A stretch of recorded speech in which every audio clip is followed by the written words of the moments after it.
Hey guys, how you going?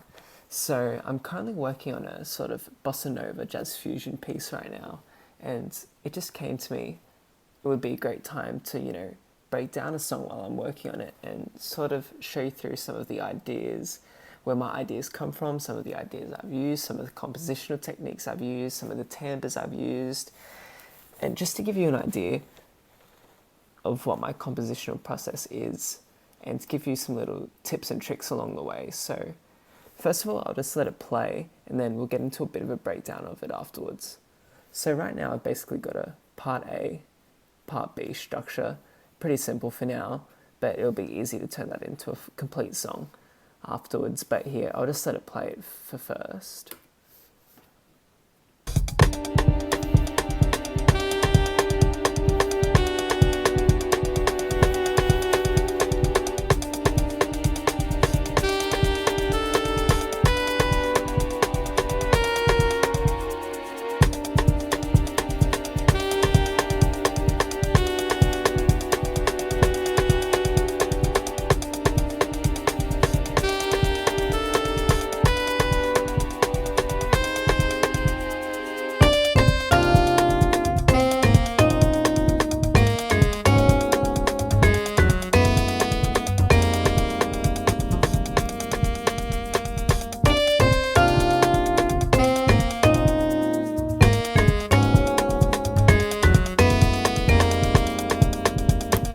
Yeah, so you guys get the idea. So I thought I'd just take you through some of the things that have really stuck out to me, some techniques I've used, and hopefully you get something out of it. So the first thing I thought was how I've used harmony in this piece. So it sounds quite advanced, it sounds quite lush, it sounds quite, like mature jazz fusion, I guess, but really this whole song, all I've used is one type of chord, which is a minor ninth chord. So a minor ninth chord starting on C would be C, D sharp, G, A sharp, D. So in this first part here, I do start with C minor ninth, and then I lead into an E minor ninth. So now the first thing I've done to make this sound even better is turn this C minor ninth and this E minor ninth into. So that was just a simple inversion to keep the notes from moving too far away from each other, and that's already given it a sort of a touch of class, I guess.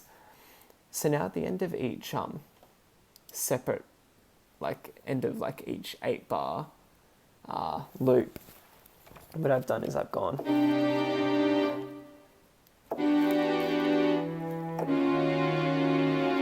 So all I've done there is just take it down one semitone, and at the end of the 16-bar loop, I've gone.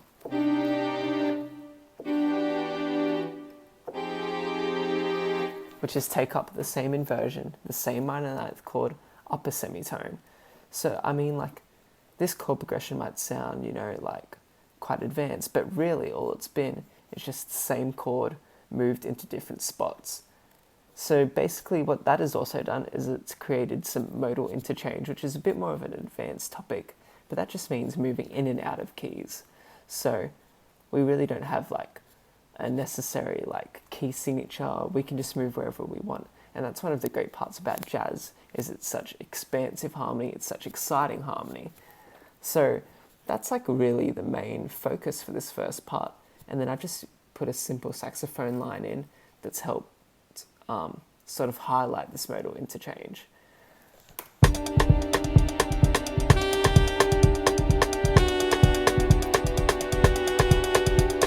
So yeah, that's a pretty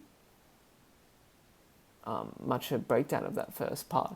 I think it just shows you how simple it is and how all I've done is taken one chord, moved it, and I've been able to create that sort of first part. Now what's even crazier is this second part uses the exact same minor ninth chord that I was using all throughout the first part, just moved into different places. So here, if we have a look from here, I'll start right here.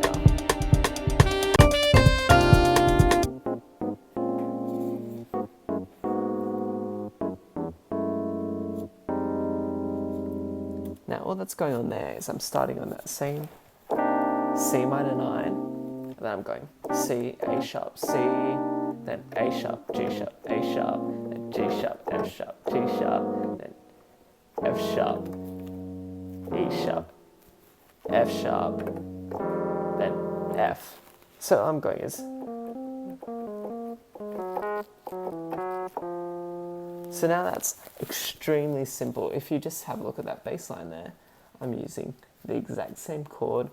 I'm just moving it down a tone each time. I've just added in this little for a bit of colour, but all it's really doing is,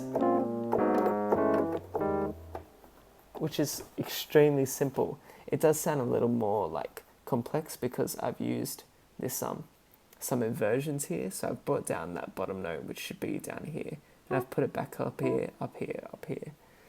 But honestly, I've just used the same minor ninth chord throughout the whole song.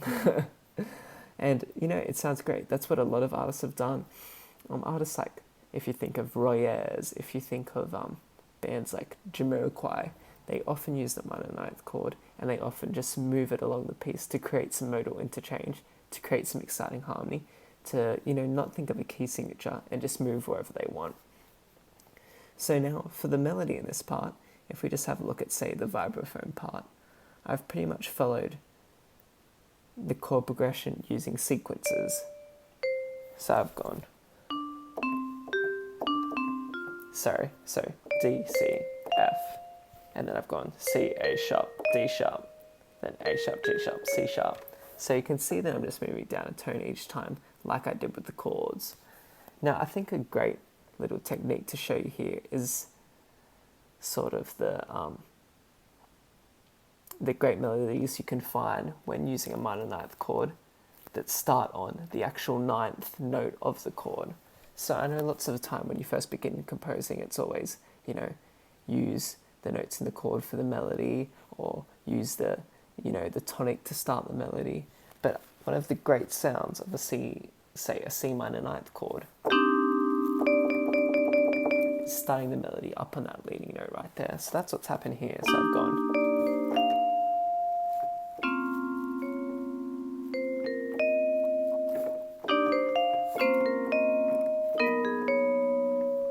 so that's a very Royale sounding, that's very Jamiroquai sounding. It's that sort of acid jazz vibe. So I think there really is a lot to be said for starting the chord on, say, starting a melody on, say, like the ninth note of the chord or the seventh note of the chord. It really does add that extra bit of, you know, harmonic goodness, you know, it's a bit more advanced, and it does take your compositions to that next step. So basically with the timbres I've got going on here is I've just doubled up the melody in the second part with a vibraphone and a tenor saxophone. And then I've got an upright bass. And then I've basically got, in the second part, just a Rhodes sort of sounding electric piano taking on the chordal work, while in the first part I have a string section. That string section could do with a bit of work, but I think I still will keep the string sound. But look, this is just, you know, sort of a classic jazz fusion setup, just with a Rhodes keyboard, vibraphone, saxophone, and just doubling that melody really takes it to the next level. Those timbres are made to work together. So yeah, I mean, that's a bit of a breakdown. I think it just showed you, I mean, how easy it is to, you know, create something with a bit of advanced harmony. You know, like basically just take a minor ninth chord, take a major seventh chord, take a, you know, one of these kind of chords, and just move them, up and down the keyboard, and see what you can come up with. See what you can come up with when starting your melody on, say, the seventh or the ninth of the chord. And that really creates that, you know, that sort of jazz fusion vibe, that jazz fusion, you know, kind of floating feeling, I guess, you know. So yeah, I hope you guys like that sort of breakdown of one of my new songs. I'm going to release it, you know, coming up soon, probably in the next week or so. And that'll be on my website if you guys want to stream it, if you want to buy it, whatever. But I'll let you know when it comes out. So thanks for watching, and I hope to see you next time.